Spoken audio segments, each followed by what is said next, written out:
আজকের এই ভিডিওতে আমরা যুবশক্তি প্রকল্প নিয়ে আলোচনা করব। বিজেপি ভোটে জেতার আগে যে যুবশক্তি ভরসা কার্ড বা যুবশক্তি প্রকল্পে প্রতি মাসে ৩,০০০ টাকা করে দেবে বেকার ছেলে মেয়েদেরকে, এটা ঘোষণা করেছিল। এটা নিয়ে কি আপডেট রয়েছে, কিভাবে আবেদন করবেন, কবে থেকে আবেদন শুরু হবে, কি কি ডকুমেন্ট লাগবে, কারা আবেদন করতে পারবে, কারা আবেদন করতে পারবে না, কারা টাকাটা পাবে, কারা টাকাটা পাবে না, এই সমস্ত কিছু ইন ডিটেলে এই ভিডিওতে বলছি। এই ভিডিওটা দেখে নিলে আর কোনো ভিডিও দেখার প্রয়োজন নেই, সমস্ত ডাউট ক্লিয়ার হয়ে যাবে। নমস্কার বন্ধুরা, কেমন আছো তোমরা সবাই? আশা করি প্রত্যেকে ভালো আছো। তো আমাদের এই ভিডিওটা যদি ভালো লাগে লাইক করে দিও, শেয়ার করে দিও এবং চ্যানেলটিকে সাবস্ক্রাইব করে রাখো, ফেসবুক পেজটিকে ফলো করে রাখো এরকম গুরুত্বপূর্ণ ভিডিও আরো পাওয়ার জন্য। চলো শুরু করি। তো যুবশক্তির যে পোর্টাল আছে সেই পোর্টালটা হচ্ছে আগের যে যুবসাথী পোর্টাল ছিল সেটাই, যুবসাথী.wb.gov.in। এবং এই পোর্টালে যদি আবেদন শুরু হয়, এবং আবেদন সম্ভবত অনলাইনে শুরু হওয়ার কথা আছে, যদি শুরু হয় সম্ভবত এই পোর্টালটা চেঞ্জ করা হবে, কারণ আগে যুবসাথী নাম ছিল, সেই নামে তো থাকবে না। দেখুন, এই যে পোর্টাল আছে বর্তমানে কিছুই চেঞ্জ করেনি, শুধু সামনের পাতায় এই বাংলার যুবশক্তি এটা লেখা হয়েছে নতুন করে, এবং যে প্রাক্তন প্রধানমন্ত্রী মমতা ব্যানার্জি তাকে চেঞ্জ করে এখন শুভেন্দু অধিকারী বর্তমান প্রধানমন্ত্রী, তাকে কিন্তু চেঞ্জ করা হয়েছে। আর এই ওয়েবসাইটে সেরকম কিছু পরিবর্তন হয়নি।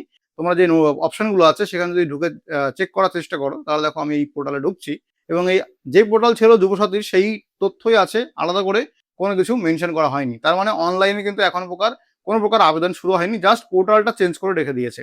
তাহলে অনলাইনে আবেদন শুরু করার কি আপডেট আছে সেটাই বলছি। তাহলে এই ভিডিওটা আমরা ইন ডিটেলে দেখব। যুবশক্তি ভরসা কার্ড বা যুবশক্তি প্রকল্প যেটা 2026 সালে শুরু হওয়ার কথা আছে, সেখানে শুরু হওয়ার আগে তোমাকে কি কি প্রস্তুতি নিতে হবে সেগুলো দেখে নাও। আবেদন শুরুর আগে তোমার প্রয়োজনীয় গাইডলাইন কি, তুমি কি কি চেক করে রাখবে যে তুমি আবেদন করতে পারবে কিনা, তুমি যোগ্য কিনা সেটা দেখে নাও। এবং সঠিক তথ্য এই ভিডিওতে সমস্ত কিছুই কিন্তু আলোচনা করে দিচ্ছি, তোমার কোনো প্রকার অসুবিধা হবে না। দেখো, মার্কেটে বা সোশ্যাল মিডিয়াতে অনেক গুজব রয়েছে, যেমন আবেদন ইতিমধ্যে শুরু হয়ে গেছে, এটা কিন্তু গুজব রয়েছে। এখনো অফিসিয়াল ভাবে আবেদন শুরু হয়নি, পুরনো যুবসাথী পোর্টালে আপডেট করা হচ্ছে, যেটা তোমাদেরকে আমি দেখলাম, এটাই কিন্তু বর্তমানে বাস্তব, যে এখনো আবেদন শুরু হয়নি। যে কোনো লিঙ্কে ক্লিক করে ফর্ম ফিল আপ করা যাচ্ছে, এটা কিন্তু এক ধরনের গুজব, যে এখানে কিন্তু ফর্ম ফিল আপ শুরুই হয়নি। কোনো লিঙ্কে ক্লিক করবে না, কারণ এখন প্রচুর ফেক লিঙ্ক বা স্ক্যাম লিঙ্ক মার্কেটে চলে এসছে। বাজেট বরাদ্দের পরে, যেটা কি 22শে জুন হওয়ার কথা রয়েছে, বাজেট বরাদ্দ হওয়ার পরে সম্ভবত জুন মাসে চূড়ান্ত ঘোষণা আসবে যে এই প্রকল্প চালু করা হবে কি হবে না, কি যোগ্যতা রাখা হবে, সমস্ত কিছু। তাহলে কেন এই আর্থিক সহায়তা যুবশক্তি প্রকল্প যে প্রতি মাসে ৩,০০০ টাকা দেওয়া হবে, কেন দেওয়া হবে? দেখো, এটা বসে খাওয়ার জন্য নয়, বরং চাকরি না পাওয়া পর্যন্ত প্রস্তুতির খরচ বহনের জন্য সরকারের একটা ইনভেস্টমেন্ট, যেটা হচ্ছে বেকার ছেলে মেয়েদের ওপরে। এখানে কি কি করতে পারবে? যাতায়াতের খরচ, মানে তুমি কলেজে যাচ্ছ বা কোচিং পড়তে যাচ্ছ, তার জন্য যে ট্রাভেল অ্যালাউন্স বা ট্রাভেলের যে খরচটা, সেটা এটাকে ইউজ করতে পারবে। কোচিং ও ট্রেনিং, মানে তুমি এখানে সরকারি চাকরি বা প্রাইভেট চাকরির জন্য প্রস্তুতি নিচ্ছ, তার যে তুমি কোচিং পড়বে বা তার যে তুমি ট্রেনিং নেবে, তার জন্য এই টাকাটা ইউজ করতে পারো এই ৩,০০০ টাকার মধ্যে। এছাড়া পরীক্ষার ফর্ম ফিল আপ করতে পারো। তোমরা জানো পরীক্ষার ফর্ম ফিল আপের ফিস কেমন হয়।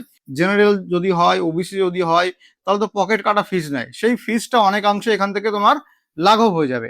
এর সঙ্গে বইপত্র কিনতে চাইছো, নতুন স্টাডি মেটেরিয়াল, নতুন নোট কিনতে চাইছো, এই প্রতি মাসে ৩,০০০ টাকা পেলে বেকার ছেলে মেয়েদের অনেক হেল্প হবে। কারণ আমি নিজেও জানি, আমি নিজে যখন চাকরির প্রস্তুতি নিচ্ছিলাম, তখন এক একটা বইয়ের দাম, এক একটা স্টাডি মেটেরিয়ালের দাম, পরীক্ষার ফর্ম ফিল আপ, তার সঙ্গে কোচিং এর যে ফি, এইগুলো মিলিয়ে মাস গেলে ৩,০০০ টাকার বেশি কিন্তু খরচ হয়ে যেত। ঠিক আছে, তারপরে কোচিং এ যাতায়াতের জন্য খরচ ছিল।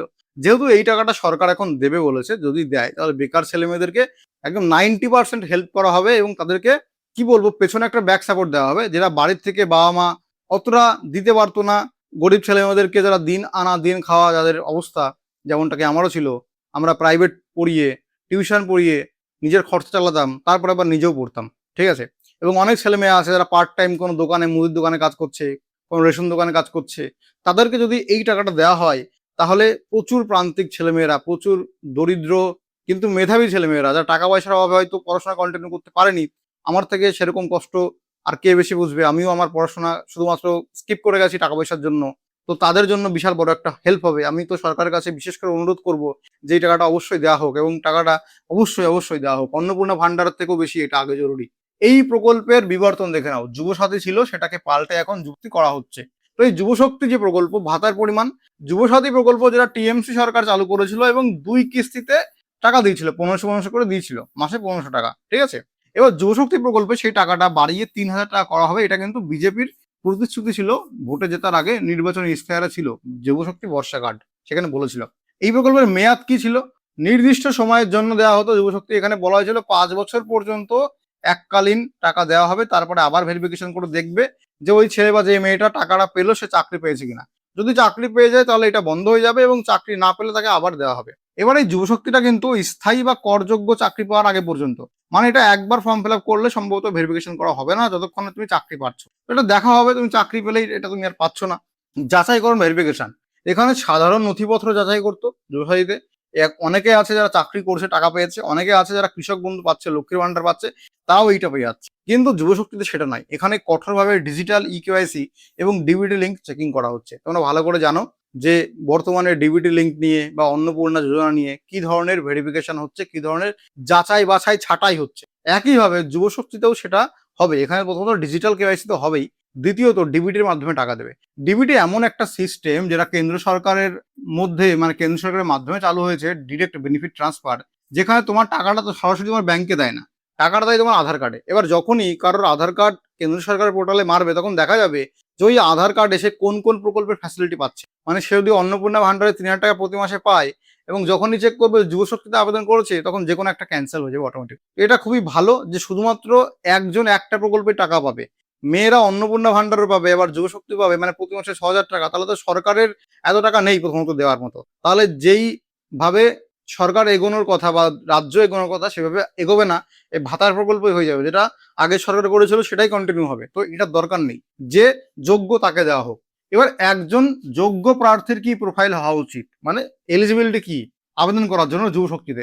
প্রথমত এই যুবশক্তিতে আবেদন করার জন্য তোমার বয়স হতে হবে মিনিমাম 21 থেকে ম্যাক্সিমাম 40 বছরের মধ্যে।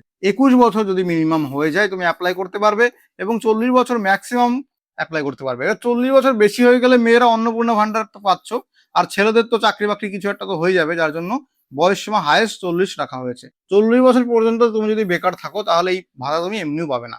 ঠিক আছে? শিক্ষাগত যোগ্যতা ন্যূনতম মাধ্যমিক পাস বা সমতুল্য আইটিআই। তার মানে যারা 10 পাস করেছে তারাই কিন্তু এখানে অ্যাপ্লিকেশন করতে পারবে। তার সঙ্গে পশ্চিমবঙ্গের স্থায়ী বাসিন্দা হতে হবে। পশ্চিমবঙ্গের স্থায়ী বাসিন্দা ছাড়া কেউ অ্যাপ্লাই করতে পারবে না। কর্মসংস্থান, সম্পূর্ণ বেকার হতে হবে। কোনো স্থায়ী সরকারি চাকরি বা বেসরকারি চাকরি থাকা চলবে না। মানে তুমি যদি এখানে পার্মানেন্ট চাকরি করো, পার্মানেন্ট গভর্নমেন্ট চাকরি পেলে তো তুমি এটা সম্ভবই না। এবার এখানে আসে যে প্রাইভেট চাকরি যারা করে তাদেরকে, যেমন উইপ্রোতে তুমি চাকরি করছো, তোমার এটা একটা ভালো চাকরি, এখানে তোমার পিএফএসআই চালু হয়ে গেছে, তুমি ফুল টাইম জব করছো, তুমি কিন্তু এই ভাতাটা পাবে না, তুমি এই ভাতা পাওয়ার জন্য যোগ্য নও। কিন্তু টিএমসির সময় যে যুবসাথী ছিল সেখানে পিএফএসআই চালু থাকলেও অনেকে টাকা পেয়েছে, প্রাইভেট জব যারা করে, এবং পিএফএসআই না থাকলেও অনেকে টাকা পেয়েছে। তো সেক্ষেত্রে এটাই এখানেই ভালো করে দেখা হবে যে তুমি স্থায়ী বেসরকারি চাকরি বা প্রাইভেট চাকরি করছো কিনা, পার্মানেন্ট প্রাইভেট জব করছো কিনা। যদি পার্মানেন্ট প্রাইভেট জব করো তাহলে তুমি এটা পাবে না। ঠিক আছে? মানে তোমাকে বেকার হতে হবে, বা অসংগঠিত ক্ষেত্রে তুমি যদি কাজ করো, মানে তুমি রাজমিস্ত্রির লেবার কাজ করে তোমার দিন গুজরান করছো, মানে তুমি সংসার চালাচ্ছ বা তোমার পড়াশোনার খরচাটা চালাচ্ছ, সেক্ষেত্রে তুমি এই ভাতাটা পাবে। ঠিক আছে? এরপরে দেখো কারা আবেদনের অযোগ্য, কারা আবেদন করতে পারবে না। নিচের যতগুলো আমি আলোচনা করব তার মধ্যে যে কোনো একটা শর্ত যদি তোমার সাথে মিলে যায় তাহলে তুমি আবেদন করতেও পারবে না, আবেদন করলেও বাতিল হবে। প্রথমত তুমি যদি অন্নপূর্ণা ভান্ডার বা লক্ষ্মীর ভান্ডার বা অন্য যে কোনো মাসিক সরকারি ভাতা প্রকল্পের টাকা পাচ্ছ, তাহলে এই টাকাটা পাবে না, আবেদন করতে পারবে না, বাতিল হয়ে যাবে। মানে তুমি অন্নপূর্ণা ভান্ডারে প্রতি মাসে 3,000 টাকা পাচ্ছ, যারা লক্ষ্মীর ভান্ডার পেতো তারাও তো অন্নপূর্ণা ভান্ডার পাবে। এবং অন্য যে কোনো এমন কোনো প্রকল্প যার মাসে মাসে তোমার টাকা ঢোকে, যেমন পিএম কিষাণ প্রকল্প, তাহলে তুমি এখানে পাবে না যুব শক্তি। এরপর যারা ইনকাম ট্যাক্স দেয় তারাও এখানে আবেদন করতে পারবে না, বা আবেদন করলেও বাতিল হয়ে যাবে। যারা সরকারি চাকরি করে বা স্থায়ী বেসরকারি চাকরি করে তারাও এখানে পাবে না।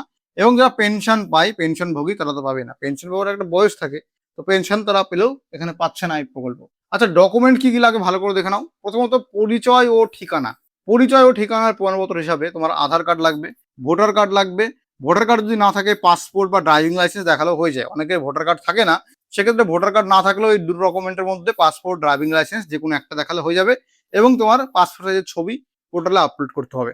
শিক্ষাগত যোগ্যতার প্রুফ, যেহেতু বলা হয়েছে বেকার হতে হবে এবং মিনিমাম এখানে 10 পাস চাওয়া হয়েছে, তাহলে তুমি যদি 10 পাস করে থাকো 10 পাসের মার্কশিট এবং 10 পাসের সার্টিফিকেট বা 10 পাসের অ্যাডমিট কার্ড। যদি অ্যাডমিট কার্ড না থাকে মাধ্যমিকের, তাহলে তোমার বার্থ সার্টিফিকেট দেখালেও কিন্তু এখানে হয়ে যাবে। অবশ্যই এই মার্কশিট এবং সার্টিফিকেট লাগবে শিক্ষাগত যোগ্যতার।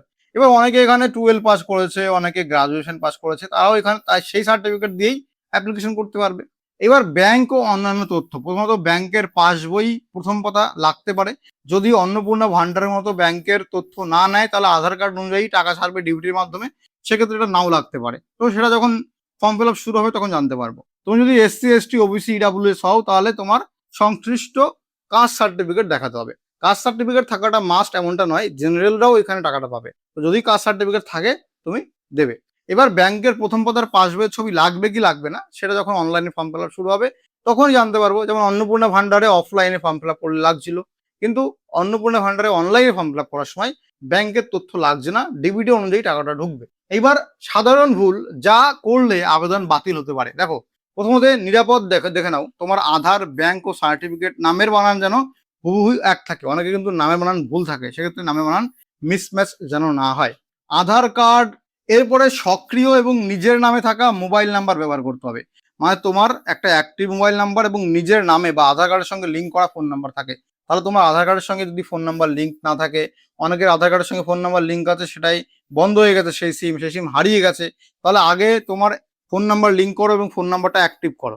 তারপরে নথির পরিষ্কার অরিজিনাল স্ক্যান কপি, মানে যে ডকুমেন্টগুলো চাওয়া হবে সেগুলো স্ক্যান করে আপলোড করতে হবে। নির্দিষ্ট সাইজ বলে দেবে, যেমন অন্নপূর্ণা ভান্ডারের সম্ভবত 200 কপি বলেছে, সেরকম এটাতেও সাইজ বলে দেবে। ওই সাইজের মধ্যে এনে ছবিটাকে আপলোড করতে হবে এবং ওই সাইজের মধ্যে আনতে গিয়ে যেন ডকুমেন্টটা বোঝা না যায়, অস্পষ্ট বা ক্লিয়ার বোঝা যাচ্ছে না এরকমটা যেন না হয়। তাহলে সেরকম ডকুমেন্ট রেডি করে রাখবে। আমরা ভিডিও বানিয়েছি কিভাবে তুমি 200 কপির মধ্যে তোমার ডকুমেন্টগুলোকে আনবে, অথবা ভোটার কার্ডের 2টো পেজের ছবি একটা পেজে কিভাবে আনবে সেটা বলা আছে। ওই ভিডিওটা দেখে নিয়ে ডকুমেন্টগুলো আগে বানানো শিখে নাও। এরপরে কি কি করলে তাৎক্ষণিক বাতিল হয়ে যেতে পারে? আধার কার্ড এবং ব্যাংকের তথ্য গরমিল থাকলে। তুমি আধার কার্ডের সঙ্গে ব্যাংক যদি লিঙ্ক নেই, ডিবিটি করা নেই, তাহলে কিন্তু টাকাটা ঢুকবেই না। ভুল বা অন্য কারো মোবাইল নাম্বার দেওয়া, তো ভুল মোবাইল নাম্বার দিলেও কিন্তু টাকাটা নাও পেতে পারো, অসুবিধা হবে। সঠিক মোবাইল নাম্বার দেবে। অস্পষ্ট বা নকল ডকুমেন্ট আপলোড করা, এক্ষেত্রে অনেকে জেরক্স আপলোড করছো, কিন্তু জেরক্স আপলোড করার সময় একটা জিনিস দেখতে হবে, একে তো জেরক্স করা অরিজিনাল থেকে, সেখানে প্রিন্টের কালি অনুযায়ী তোমার ডিটেলগুলো পড়া যাবে কি যাবে না সেটা ডিপেন্ড করে। তো এখানে অরিজিনাল আপলোড করো। যদি ওখানে মেনশন থাকে পোর্টালে যে না সেলফ অ্যাটেস্টেড করেই আপলোড করতে হবে, তাহলে আবার জেরক্স করে সেলফ অ্যাটেস্টেড মানে নিজে সই করে আপলোড করতে হবে। কিন্তু অন্নপূর্ণা ভান্ডার পোর্টালে আমরা কোথাও দেখিনি এরকমটা বলা আছে, যার জন্য এটাতেও কিন্তু আশা করি বলা থাকবে না। ঠিক আছে, এরপরে দেখো ডিবিটি গোল্ডেন ট্রায়াঙ্গেল, খুব সুন্দর। আবেদন অনুমোদিত হলেও এই 3টে বিষয় একে অপরের সাথে লিঙ্ক না থাকলে অ্যাকাউন্টে কিন্তু টাকা ঢুকবে না। মানে আবেদন করেছো, আবেদন অ্যাপ্রুভ হয়ে গেল, কিন্তু টাকাটাই ঢুকছে না। বুঝতে পারছো না কি কারণে টাকা ঢুকছে না, সেটা দেখে নাও। প্রথমত তোমার আধার কার্ডের সঙ্গে তোমার যে ব্যাংক সেটা কিন্তু লিঙ্ক থাকা লাগবে, আবার ব্যাংকের সঙ্গে মোবাইল নাম্বার লিঙ্ক থাকা লাগবে, আবার ওই ব্যাংকের সঙ্গে কিন্তু ডিবিটি লিঙ্ক থাকা লাগবে। মানে এটা একটা খুবই জটিল প্রক্রিয়া, কিন্তু সম্পূর্ণ সহজ। এটা তোমাকে কিছু করতে হবে না। এটা অ্যাকচুয়ালি ইকেওয়াইসি, মানে তুমি যেই ব্যাংকে টাকা নিতে চাও, ধরো তোমার একটা ব্যাংক অ্যাকাউন্ট আছে, আমি মনে করছি তোমার এসবিআই তে একটা ব্যাংক অ্যাকাউন্ট আছে। এবার তুমি ভালো করে আগে দেখে নেবে যে ওই ব্যাংকে কেওয়াইসি করা আছে কিনা। কেওয়াইসি মানে কি? কেওয়াইসি মানে তোমার আধার কার্ড এবং তোমার প্যান কার্ড লিঙ্ক করা আছে কিনা এই ব্যাংকের সঙ্গে। দেখে নিলে যে আধার ও প্যান কার্ড লিঙ্ক করা আছে মানে কেওয়াইসি হয়ে গেছে। তাহলে এবার দেখতে হবে ওই ব্যাংকের সঙ্গে তোমার ডিবিটি লিঙ্ক আছে কিনা, মানে ডিরেক্ট বেনিফিট ট্রান্সফার অ্যাক্টিভ করা আছে কিনা। এটা কিন্তু অবশ্যই অ্যাক্টিভ থাকতে হবে। অ্যাক্টিভ না থাকলে কিন্তু টাকাটা ঢুকবে না, টাকাটা ফেরত চলে যাবে। ঠিক আছে, এবার ডিবিটি অ্যাক্টিভ আছে এবং এই ব্যাংকের সঙ্গে তোমার যে মোবাইল নাম্বার সেটাও কিন্তু লিঙ্ক থাকতে হবে। অবশ্যই এই জিনিসগুলো করে নেবে। এবং তোমার যে আধার কার্ড, সেই আধার কার্ডের সঙ্গে কিন্তু ফোন নাম্বার লিঙ্ক থাকতে হবে। তাহলে ভালো করে বুঝে নেবে, এখানে অনেকগুলো প্রক্রিয়া আছে। যেই ব্যাংক অ্যাকাউন্টে তুমি টাকা নেবে, প্রথমত সেই ব্যাংকের ডিবিটি লিঙ্ক থাকতে হবে, সেই ব্যাংকে কেওয়াইসি করা থাকতে হবে, সেই ব্যাংকের সঙ্গে ফোন নাম্বার লিঙ্ক থাকতে হবে, এবং তোমার আধারের সঙ্গে ফোন নাম্বার লিঙ্ক থাকতে হবে। তো এতগুলো করে নেবে, তাহলে কোনো প্রকার অসুবিধা হবে না। এবার কথা হচ্ছে কেওয়াইসি করার জন্য ব্যাংকে যাও, ব্যাংকে গিয়ে দেখে নাও কেওয়াইসি আছে কিনা। যদি কেওয়াইসি করা থাকে কিচ্ছু করার দরকার নেই। এবার ডিবিটিটা চেক করো, ডিবিটি করা থাকলে কিচ্ছু করার দরকার নেই, তোমার টাকাটা ঢুকে যাবে। শুধুমাত্র আধার কার্ডের সঙ্গে ফোন নাম্বারটা লিঙ্ক করে নেবে। এবার ডিবিটি করা আছে কিনা সেটা তুমি কিভাবে চেক করবে, এটা নিয়ে ডিটেইলে ভিডিও আমাদের চ্যানেলে আছে, আমি লিঙ্ক অ্যাটাচ করে দেবো ডেসক্রিপশন বক্সে বা পিন কমেন্টে, সেখান থেকে তুমি ভিডিওটা দেখে নাও যে বাড়ি বসেই কিভাবে তুমি ডিবিটি করতে পারো, বা ডিবিটি লিঙ্ক আছে কিনা সেটা চেক করতে পারো। ওই ভিডিওটা দেখে নিয়ে ডিবিটিটা করে নাও। আর ডিবিটি করা যদি অনলাইনে না হয়, ব্যাংকে গিয়ে অফলাইনে করতে হবে। ঠিক আছে, তাহলে সঠিক পোর্টালটা কি? এখনো পর্যন্ত পোর্টাল দেওয়া হয়নি, সম্ভবত পোর্টাল চালু করা হবে। তবে অফিসিয়াল সোর্স অনুযায়ী department of youth service and sports এর পোর্টালের মাধ্যমে আবেদন হবে। ঠিক আছে, আপডেট কি আছে? পুরনো যুবসাথী ওয়েবসাইটটিকে আপডেট করে যুবশক্তির জন্য প্রস্তুত করা হচ্ছে। সতর্কতা, কোনো ভুয়ো ওয়েবসাইট বা দালাল চক্রের লিঙ্কে নিজের ব্যক্তিগত তথ্য বা ওটিপি কিন্তু দেবে না, ঠিক আছে। এখন দেখবে এরকম সিমিলার প্রচুর ওয়েবসাইট ওপেন হবে যেখানে এই যুবশক্তি মেনশন করা থাকবে। যেই ডোমেন বা যেই ওয়েবসাইটের শেষে তুমি .gov.in পাবে সেটাই কিন্তু জেনুইন। .gov.in অনেকে কিন্তু এই যে gov.in দেখছে, গভের আগে কোনো ডট দেখছে না, তো ডটটা খুবই প্রয়োজন। .gov.in পোর্টালেই শুধুমাত্র ফর্মটা ফিল আপ করবে। আর আমাদের চ্যানেল সাবস্ক্রাইব করে রাখো, ইউটিউব চ্যানেল ফলো করে রাখো, আমাদের ফেসবুক পেজ ফলো করে রাখো, সেখানে আমরা ভিডিও দেবো, সেখান থেকে অ্যাপ্লিকেশন করতে পারবে। তাহলে সম্ভাব্য আবেদন প্রক্রিয়া কি হতে পারে ভালো করে দেখে নাও। প্রথমে পোর্টালে যেটা লঞ্চ হবে সেখানে গিয়ে রেজিস্ট্রেশন করতে হবে ওটিপি ভেরিফিকেশন করে, অর্থাৎ আধার কার্ডের সঙ্গে লিঙ্ক করা ফোন নাম্বারে ওটিপি যাবে, সেটা দিয়ে তুমি পোর্টালে রেজিস্ট্রেশন করো। পোর্টালে রেজিস্ট্রেশন করার পরে তোমার সম্পূর্ণ তথ্য দিয়ে ফর্মটা ফিল আপ করতে হবে, ঠিক আছে। ফর্ম ফিল আপ করার সময় তোমাকে তোমার শিক্ষাগত যোগ্যতার তথ্যও দিতে হবে, খুবই ইম্পর্টেন্ট, কারণ বেকারদের জন্য রাখা হয়েছে, তো শিক্ষাগত যোগ্যতা খুব ভালোভাবে ফিল আপ করবে। তারপরে তোমার ডকুমেন্টগুলো অরিজিনাল আপলোড করতে পারো অথবা সেলফ অ্যাটেস্টেড করে আপলোড করতে পারো, পোর্টালে যেটা মেনশন করা থাকবে সেটাই করতে হবে। আপলোড করার পরে তোমার ফাইনাল অ্যাপ্লিকেশনটা সাবমিট করে দেবে, ঠিক আছে।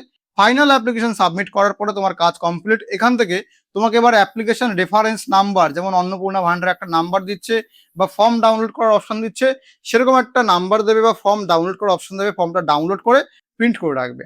এরপরে তোমার 6 নাম্বার পর্যন্ত কাজ কমপ্লিট। এর পরের কাজ গভর্নমেন্ট আধিকারিকদের বিডিও বা এসডিও লেভেলে তোমার চূড়ান্ত ভেরিফিকেশন হবে, যেটা সরকারি আধিকারিকরা ভেরিফিকেশন করবে। ভেরিফিকেশন সফল হলে ডিবিটির মাধ্যমে তোমার অ্যাকাউন্টে টাকা ঢুকে যাবে। তাহলে মোট 7টা প্রক্রিয়া আছে, যার মধ্যে 6টা প্রক্রিয়া তোমার কাজ। প্রথম প্রক্রিয়া হচ্ছে ফর্ম ফিল আপ করতে হবে, যেখানে রেজিস্ট্রেশন, সমস্ত তথ্য ফিল আপ করা, যোগ্যতা, শিক্ষাগত যোগ্যতা তথ্য ফিল আপ করা, ডকুমেন্ট আপলোড করা, ফর্ম সাবমিট করা, সাবমিট করার পরে ফর্মটা প্রিন্ট করে রাখা বা রেফারেন্স নাম্বার সেভ করে রাখা, এইটুকু তোমার কাজ। বাদবাকি কাজ ভেরিফিকেশন করার দায়িত্ব সরকারি আধিকারিকদের। ভেরিফিকেশন সফল হলে টাকা ঢুকে যাবে। তাহলে ভালো করে তুমি দেখে নাও যে এখানে 100% নিজেকে কি করে রেডি করে রাখবে।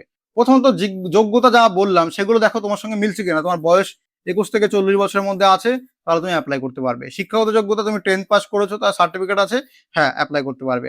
এবং তুমি বেকার, এখনো চাকরি পাওনি, তাহলে তুমি অ্যাপ্লাই করতে পারবে। তোমার ব্যাংক অ্যাকাউন্টে ডিবিটি লিঙ্ক আছে, ব্যাংক অ্যাকাউন্টের সঙ্গে আধার কার্ড লিঙ্ক আছে, মোবাইল নাম্বার লিঙ্ক আছে, সব ঠিক থাকলে টিকমার্ক করো। যেটা নেই সেটা আগে করে নাও। এইবার ডকুমেন্ট, সমস্ত ডকুমেন্ট অরিজিনাল কপি হাতের কাছে রেডি করে রাখবে, এবং 200 কেবির মধ্যে করে রাখতে পারো, বা ভোটার কার্ড আধার কার্ড 1 পেজে করে রাখতে পারো। ভিডিওটা দেখে দেখে এটা করে নাও। তারপরে পোর্টাল অ্যাক্টিভেশন, জুন মাসে সরকারি ঘোষণার অপেক্ষায় থাকো। যখন জুন মাসে 22শে জুন সরকারি বাজেট ঘোষণা হবে, সেখানে যুবশক্তির জন্য কিছু না কিছু তথ্য থাকবে, তখন তুমি ফর্ম ফিল আপ করতে পারবে। তাহলে আজ সম্ভবত 12ই জুন, তাহলে টাইম বেশি নেই, আর 10 দিনের মতো সময় আছে। তার মধ্যে আশা করি সরকারের মাথার উপর থেকে অন্নপূর্ণা ভান্ডার প্রকল্প নিয়ে চাপটা কমে যাবে, এবং 22শে জুন যে বাজেট থাকবে সেই বাজেটে সমস্ত প্রকল্পের কত টাকা করে খরচ করা হবে সরকারের পক্ষ থেকে সেটা ঘোষণা থাকবে। তাই যুবশক্তিতে যে ঘোষণাটা সেটা 22শে জুন বাজেটে থাকবে। যদি থাকে তাহলে এই প্রকল্পের নেক্সট যে ফিউচার বা ভবিষ্যতে কিভাবে কি আবেদন করবে, যোগ্যতা নোটিশ সব পাবলিশ, তার জন্য তুমি অপেক্ষা থাকোই এবং এই সমস্ত ডকুমেন্টগুলো জোগাড় করে ওয়েট করো জাস্ট। তো এটা হচ্ছে সম্পূর্ণ আপডেট। ভিডিওটা ভালো লাগলে লাইক করো, বন্ধুদের সঙ্গে শেয়ার করে দাও। আর এরকম গুরুত্বপূর্ণ ভিডিও যদি আরো পেতে চাও, আমাদের ইউটিউব চ্যানেলটিকে সাবস্ক্রাইব করে রাখো, ফেসবুক পেজটিকে ফলো করে রাখো। দেখা হয় পরবর্তী ভিডিওতে। ভালো থাকবেন।